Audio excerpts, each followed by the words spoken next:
Alright, and good afternoon, everyone. Today we will talk about the Cuban Revolution and how it was led by Fidel Castro, examining its impact through the lens of racial dynamics in Cuba. We will use information from the two main documents provided in our module and additional academic research to evaluate the main pros and cons of the revolution. Before we continue, let's establish the historical context. Cuba, like many former colonies, faced deep-rooted racial disputes stemming from its colonial past.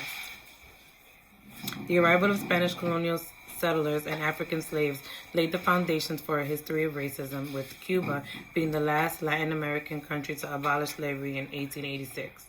One of the main documents we will refer to is Naomi Glassman's article, Revolutionary Racism, Afro-Cubans in an Era of Economic Change.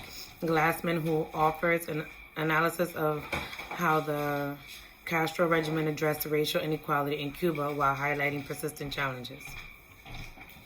After the triumph of the Cuban Revolution, Fidel Castro recognized the prevalence of racism and promoted reforms aimed at eliminating racial conflict in public spaces, education, and employment.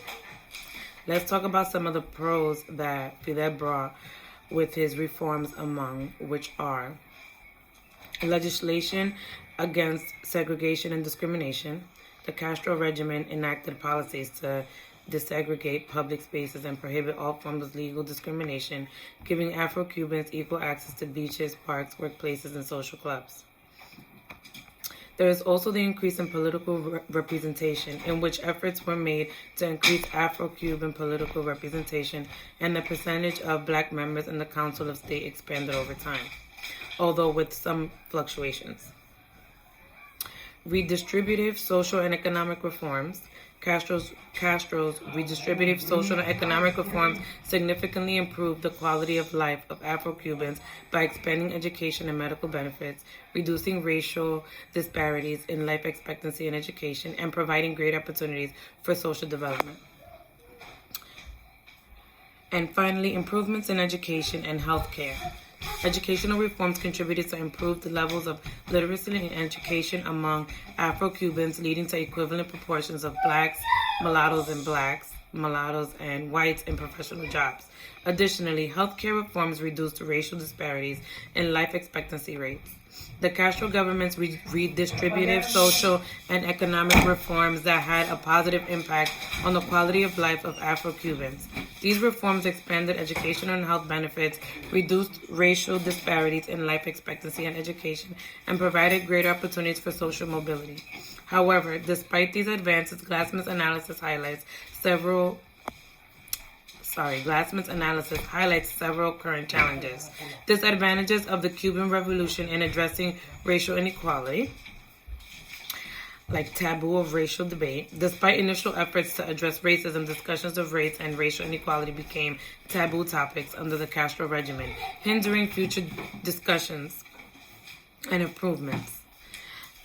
Persistence of economic disparities. Economic hardship during the special period exacerbated racial inequalities, particularly in the tourism industry where Afro-Cubans faced limited job opportunities.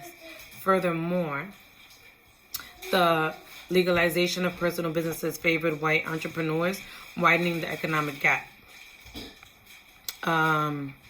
Marginalization in cultural representation and education.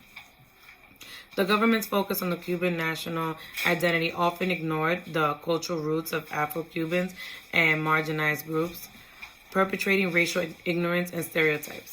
Television programs and educational materials ignored Afro-Cuban culture or perpetrate negative stereotypes, limiting opportunities for positive representation and historical recognition. Economic hardship during the special period exacerbated racial inequalities, partially in the tourism industry, where Afro-Cubans faced limited job opportunities. Remittances from abroad primarily benefited white Cubans, exacerbating racial economic disparities. Furthermore, the legalization of personal businesses favored white entrepreneurs, further widening the economic gap. Furthermore, Glassman emphasizes that the Castro government's approach to addressing racism was not without its flaws.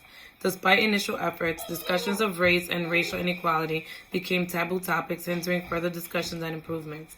The government's focus on the Cuban national identity often ignored the cultural roots of Afro-Cubans and marginalized groups, perpetrating racial ignorance and stereotypes. In conclusion, while the Cuban Revolution made significant progress in addressing racial inequality, particularly in education and healthcare, it also faced challenges in effectively addressing deeply embedded structural biases and cultural representations.